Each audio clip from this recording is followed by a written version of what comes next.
வணக்கம் மக்களே, welcome to Tamil factory. I am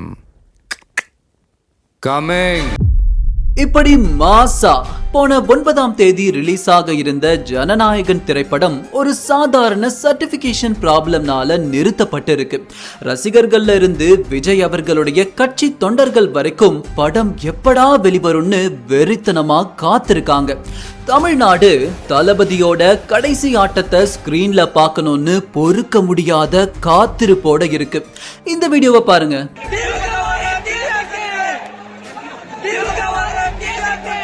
திமுக ஒரு தீய சக்தின்னு பராசக்தி படத்துல போய் விஜய் பக்தர்கள் செய்த சம்பவம் இது.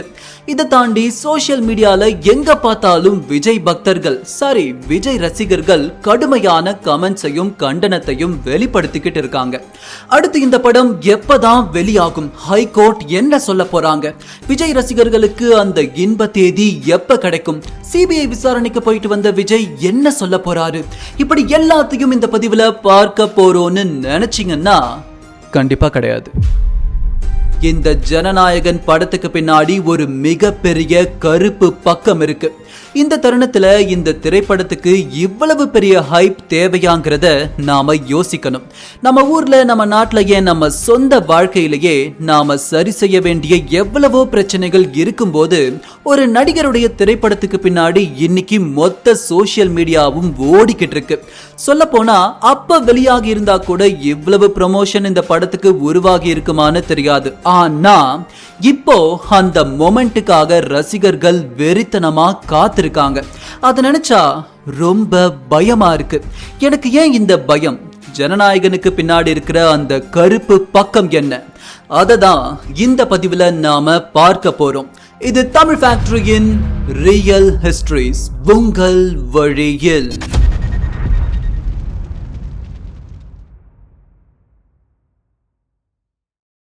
முதல்ல நாம ஹிஸ்டரி ஆஃப் ஈவென்ட்ஸ்ல இருந்தே பார்ப்போம். தமிழக அரசியலில் தடம் பதிக்க தயாராக இருந்த தளபதி விஜய் அவர்கள் தன்னுடைய சினிமா பயணத்துடைய 69வது கடைசி படமுமான ஜனநாயகன் படத்துல நடிச்சிருந்தாரு. ஜனவரி 9க்கு திரைக்கு வர வேண்டியிருந்த இந்த படம் இப்போ நீதிமன்றம் படிக்கட்டுல நின்னுகிட்டு இருக்கு. இதுக்கெல்லாம் ஒரே காரணம் Central Board of Film Certification. December 18, 2025 அன்னைக்கு தணிக்கை குழு படத்தை பாக்குறாங்க. பார்த்துட்டு படத்துல சில கட்ஸ் எல்லாம் சொல்றாங்க. இதுக்கு யூஏ சர்டிபிகேட் கொடுக்கலாம்னு சம்மதிக்கிறாங்க. சரின்னு படக்குழுவும் ஒத்துக்கிட்டு அந்த கட்ஸ் எல்லாத்தையும் பண்ணி மறுபடியும் சப்மிட் பண்ண போகும்போது ஜனவரி 5, 2026 திடீர்னு தணிக்கை குழு ஒரு புகாரின் அடிப்படையில இந்த படத்தை மறுபடியும் தணிக்கை செய்யணும், மறுபடியும் முதல்ல இருந்து பார்த்து மறு ஆய்வு செய்யணும் அப்படின்னு சொல்றாங்க. இது நடந்தது ஜனவரி 5ஆம் தேதி. ஆனா படக்குழுவினர் 9ஆம் தேதி படத்தை வெளியிடுவதா சொல்லி இருந்தாங்க. சரி, மறுபடியும் எப்ப வந்து புதிய குழு அமைக்கப்பட்டு மறு ஆய்வு செய்வீங்கன்னு கேட்டா அதுக்கு ஒரு 8 to 10 நாள் ஆகும். குழுவை அமைப்பதற்கே 10 நாட்கள் வரைக்கும் ஆகும்னு சொல்லப்பட்டு இருக்கு. குறிப்பா அவங்க சொன்ன காரணம், ராணுவ தொடர்பான சில காட்சிகள் சர்ச்சைக்குரியதா இருக்குது, அதெல்லாம் மீண்டும் பார்த்து மறுபடியும் சென்சார் பண்ணணும். ரிலீஸ் தேதி நெருங்கியதால காலதாமதமாக கூடாதுன்னு வேற வழி இல்லாம படக்குழுவினர் கோர்ட்டுக்கு போறாங்க. கோர்ட்ல ஜனவரி 9ஆம் தேதி என்ன சொல்றாங்க, கடைசி நேரத்துல இந்த மாதிரி புகார்களை கொண்டு வருவதற்கு பின்னாடி ஏதோ உள்நோக்கம் இருக்கிற மாதிரி தான் தெரியுது, உடனடியா சான்றிதழை கொடுங்க அப்படின்னு உயர்நீதிமன்றம் சொல்லிடுச்சு. தீர்ப்பு இப்படி வரலான்னு முன்கூட்டியே கணித்த தணிக்கை குழு உச்ச நீதிமன்றத்துல மேல்முறையீடு செய்யறாங்க. மறுபடியும் படத்தை வெளியிடக்கூடாதுன்னு ஸ்டே வாங்குறாங்க. சரி, விஜய் அவர்களுடைய படத்துக்கு இவ்வளவு குடைச்சல் கொடுக்கிற அந்த அமைப்பு யாருன்னு கேட்டீங்கன்னா, அந்த அமைப்பு விஜய் அவர்கள் பிறப்பதற்கு முன்னாடியே அமைக்கப்பட்ட ஒரு பழங்கால அமைப்பு. சுதந்திரம் வாங்குவதற்கு முன்னாடி 1914 அதோடைய பெயர் சினிமா போட்டோகிராஃபி லாவா இருந்துச்சு. இதன் பிறகு 1951 மத்திய திரைப்பட தணிக்கை வாரியம் அப்படின்னு சென்ட்ரல் கவர்மெண்ட் இதை மறு உருவாக்கம் செய்றாங்க. 1983 Central Board of Film Certification இதோடைய பெயர் மாற்றம் அடையுது. இப்படி உருவாக்கப்பட்ட இந்த பழங்கால அமைப்புல முதல்ல தணிக்கை செய்யப்பட்ட படம் தான் 1913 வெளியிடப்பட்ட ராஜா ஹரிச்சந்திரா. இந்த தணிக்கை குழுவுடைய வேலை என்னன்னா, எல்லா படங்களையும் ரிலீஸ் ஆகிறதுக்கு முன்னாடி குழுவா உட்கார்ந்து பார்த்து அரசாங்கம் கொடுத்திருக்கிற வரையறைக்குள்ள இந்த படம் இருக்கான்னு ஆய்வு செய்து எந்தெந்த வயதினர் இந்த படத்தை பார்க்கலாம்னு சர்டிபிகேட் கொடுப்பாங்க. அப்படி ஆய்வு செய்யும் போது நம்ம இந்திய இறையாண்மைக்கு எதிராக ஏதாவது கருத்துக்களோ காட்சி அமைப்புகளோ படத்துல இருந்தா அதை நீக்க சொல்வாங்க. ஒன்றிய அரசுடைய கருவியா இருக்கக்கூடிய இந்த அமைப்பு நம்ம தமிழ் மக்கள் தெரிஞ்சுக்க வேண்டிய சில உண்மை வரலாறுகளை தெரிந்தே மறைப்பதும் தொடர்ந்து நடந்துகிட்டே தான் வருது. ஒரு சின்ன உதாரணத்துக்கு, இலங்கை மற்றும் ஈழம் சம்பந்தப்பட்ட கருத்தாக்கத்தை கருவா கொண்ட டூரிஸ்ட் ஃபேமிலி அப்படின்னு ஒரு படம் வெளியாகி இருந்துச்சுங்க. அதுல சசிகுமார் அவர்கள் ஒரு புலி பொம்மைய கையில எடுத்து பார்த்துக்கிட்டு நிப்பாரு. இத தணிக்கை குழுவினர் சென்சார் பண்ணி கட் பண்ணியிருக்காங்க. புலிய பார்த்து இவங்களுக்கு என்ன பயம்? இது ஒரு சிறு துளிதான். இன்னும் நிறைய விஷயங்கள் மறைக்கப்பட்டிருக்கு. புரிஞ்சவங்களுக்கு புரியும். இப்போ இந்த ஜனநாயகன் படத்துக்கு வருவோம். இந்த மாதிரி சென்சார்ல ஜனநாயகன் படம் மட்டும் தாமதிக்கப்படல. இதுக்கு முன்னாடி எத்தனையோ படங்கள் வெளிவராம கால தாமதம் ஆகி இருக்கு. ஏன் விஜய் அவர்களுடைய சொந்த அனுபவத்துல தலைவா படமே பெரும் எதிர்ப்பு சந்தித்தது. இதெல்லாம் கடந்த கால வரலாறு. இப்போ அடுத்து என்னன்னு நாம கேள்வி கேட்கும் போது, உச்சநீதிமன்றத்துல இந்த வழக்கை விசாரிக்க மற்ற வழக்குகள் எல்லாத்தையும் தாண்டி கியூல இந்த வழக்கு 20 to 21 அந்த காலகட்டத்தில் விசாரிக்கப்படலான்னு எதிர்பார்க்கப்பட்டது. அதுக்குள்ள அந்த தேதியை துரிதப்படுத்த படக்குழுவினர் முயற்சியை பண்ணிக்கிட்டு இருந்தாங்க. ஆனா இன்னைக்கு அப்டேட் என்னன்னா, ஜனவரி 15 இந்த வழக்குடைய ஹியரிங் உச்சநீதிமன்றத்துல நடந்திருக்கு. அந்த வழக்குல உச்சநீதிமன்றம் என்ன சொல்றாங்கன்னா, சென்னை உயர்நீதிமன்றம் கொடுத்த தீர்ப்பு ரொம்ப துரிதமா கொடுத்த தீர்ப்பா இருக்கு. அதனால மீண்டும் அலசி ஆராய்ந்து விரிவான தீர்க்கமான ஒரு தீர்ப்பை சென்னை உயர்நீதிமன்றம் கொடுக்கணும்னு வழக்க மீண்டும் ஸ்டேட்டுக்கே தள்ளி இருக்காங்க. மீண்டும் இந்த வழக்கு சென்னை உயர்நீதிமன்றத்தில் வரும் 20 விசாரிக்கப்பட இருக்கு. படக்குழுவினர் 20 முடிஞ்ச வரைக்கும் ஒரு ரிசல்ட்டை, ஒரு ரிலீஸ் தேதியை கோர்ட் கிட்ட இருந்து அன்னைக்கு வாங்குவாங்கன்னு எதிர்பார்க்கப்படுது. இதுதான் கரண்ட் அப்டேட். இந்த ஜனநாயகன் படம் இழுத்தடிப்புக்கு பின்னாடி பெரும் அரசியல் காரணங்கள் இருக்கிறதா நம்பப்படுது. விஜய் அவர்களுடைய தற்போதைய சிபிஐ விசாரணை கூட அவருடைய அரசியல் நிலைப்பாட்டை மாற்ற மற்ற கட்சிகள் முயற்சி செய்வதன் வெளிப்பாடாதான் பார்க்கப்படுது. திமுக அவங்களுடைய திராவிட கருத்தை போட்டியே இல்லாம மக்கள் கிட்ட கொண்டு போய் சேர்த்து இதன் மூலம் அரசியல் ஆதாயத்தை பெறுவதற்காக தான் மறைமுகமா இந்த வேலையை பார்த்ததாவும் சில கருத்துக்கள் இருக்கு. விமர்சன ரீதியா பராசக்தி திரைப்படத்துல மொழிப்போர் சம்பந்தப்பட்ட காட்சி அமைப்புகள்ல நிறைய மாற்று கருத்துக்கள் வரலாற்று அறிஞர்களுக்கு நிறையவே இருக்கு. ஆனா தேர்தல் ஆதாயத்துக்காக தான் இந்த திரைப்படம் இந்த நேரத்துல வெளியிடப்பட்டதுங்கிறதுல எந்த மாற்று கருத்தும் இல்லை. இத கூட்டணி கட்சியில இருக்கிற மக்கள் நீதி மையத்தின் தலைவர் கமலஹாசனே உறுதிப்படுத்திட்டாரு. சரி, இந்த அரசியல் பின்புலம் எல்லாத்தையும் விட்டுடுவோம். ஜனநாயகன் படத்துக்கு பின்னாடி இருக்கிற அந்த கருப்பு பக்கம் என்ன? அந்த கருப்பு பக்கம் வேற எங்கேயும் இல்லை, நம்ம மக்களுடைய மனசுல தான் இருக்கு. இந்த படத்தை பத்தி பேசக்கூடிய சமூக வலைதள நண்பர்களும் சரி, விஜய் ரசிகர்களும் சரி, ஒரு விஷயத்த நல்லா யோசிக்கணும். நீங்க எதுக்காக குரல் கொடுக்கறீங்க?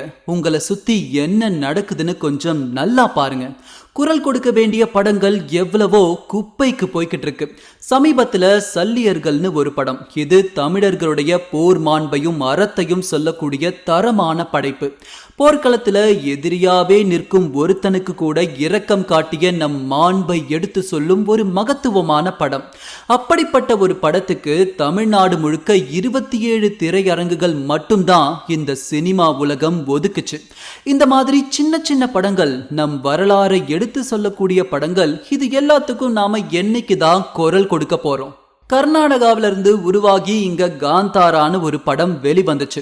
Super duper hit. இது அந்த ஊர் மக்களுடைய புராண இதிகாசத்தை அடிப்படையா கொண்டு உருவாக்கப்பட்ட படம். அந்த படத்தை நாம எல்லோரும் பார்த்தோம், கொண்டாடினோம்.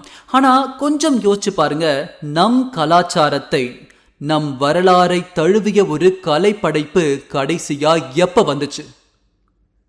சொல்லிக்கிற அளவுக்கு என் மனசுல படுறது 1000ல் ஒருவன் மட்டும்தான். அதுவும் 15 வருடங்களுக்கு முன்னாடி வந்த படம். இப்படி சின்ன சின்னதா சல்லியர்கள் மாதிரி நம்ம பண்பாட்டை எடுத்து சொல்ற படங்களை கூட தமிழ் மக்கள் கிட்ட போய் சேர விட மாட்டாங்க. இன்னொரு முக்கியமான விஷயம், இனப்படுகொலை அப்போ நடந்த அரசியல் நகர்வுகள் பற்றி மக்களுக்கு தெரிந்திடவே கூடாது, அதை பத்தின புரிதலே வந்துடக்கூடாதுன்னு இந்த மாதிரியான படங்கள் காரணத்தோடையே மட்டுப்படுத்தப்படுது. இவ்வளோ சோஷியல் மீடியா இன்ஃப்ளூயன்சர்ஸ் இருக்கிறாங்க, ஆனா யாருமே இதை பத்தி பேசலங்கிறது தான் என்னுடைய மிகப்பெரிய ஆதங்கம். சரி, இதெல்லாம் வேணும்னே காட்டப்படாம தடைகள் உண்டாக்கப்படுது. ஆனா நம்ம கிட்ட சுதந்திரமா காட்டப்படும் விஷயம் என்ன தெரியுமா? இப்போ இதோட அடுத்த எக்ஸ்ட்ரீமுக்கு உங்களை நான் கூட்டிட்டு போறேன். சமீபத்துல டாக்ஸிக்னு ஒரு படத்துடைய முன்னோட்ட காட்சியை பார்த்தேன். மாசான சீனுன்னு சொல்லிட்டு ஆபாச காட்சியை காமிச்சுக்கிட்டு இருக்காங்க.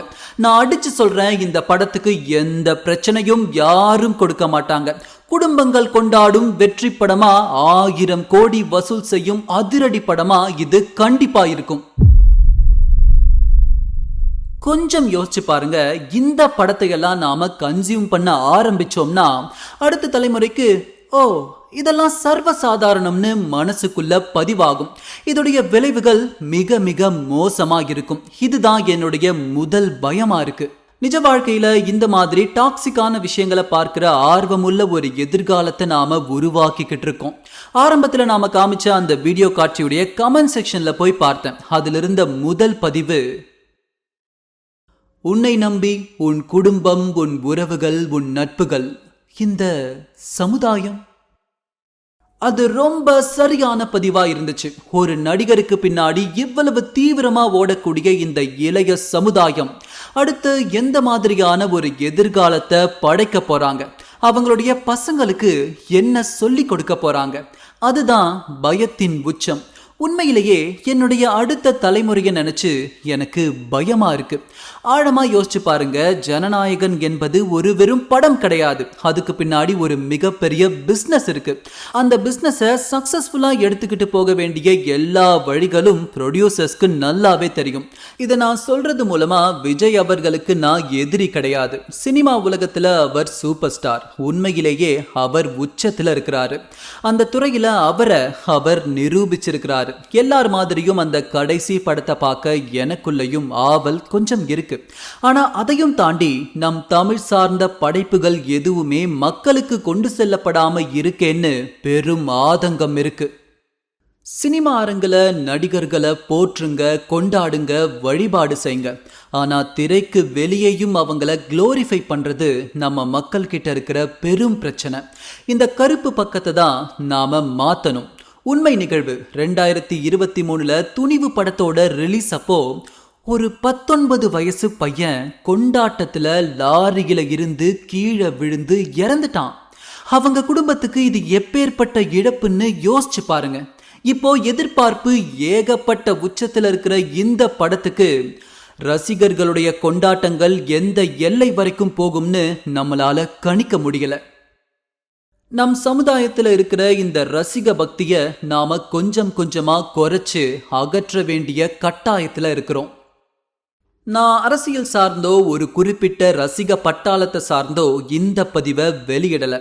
ஏன், நான் வெளியிட்ட கடந்த 2 பதிவுகள்ல என்னையே விஜய் ரசிகர்னு சில பேர் கமெண்ட்ஸ்ல முத்திரை குத்த ஆரம்பிச்சிட்டாங்க.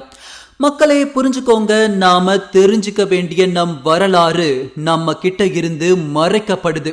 நமக்கு தேவையே இல்லாத சமூக சீர்கேடுகள் நமக்குள்ள திணிக்கப்படுது. ஏதோ என்னால முடிஞ்ச வரைக்கும் அதை எடுத்து சொல்லியிருக்கேன். எப்படியும் ஜனநாயகன் படம் வெளியாகும், நானும் கண்டிப்பா போய் பார்ப்பேன். சமூக பொறுப்புணர்ச்சியோட மக்கள் பத்திரமா இருந்து படத்தை பார்க்கணும்னு கேட்டுக்கிறேன். நம் நிலம் சார்ந்த, நம் பாரம்பரியம் சார்ந்த படைப்புகள் உருவாகவும் மக்கள் எதிர்காலத்துல ஆதரவும் ஆர்வமும் கொடுக்கணும்னு நான் கேட்டுக்கிறேன். நன்றி.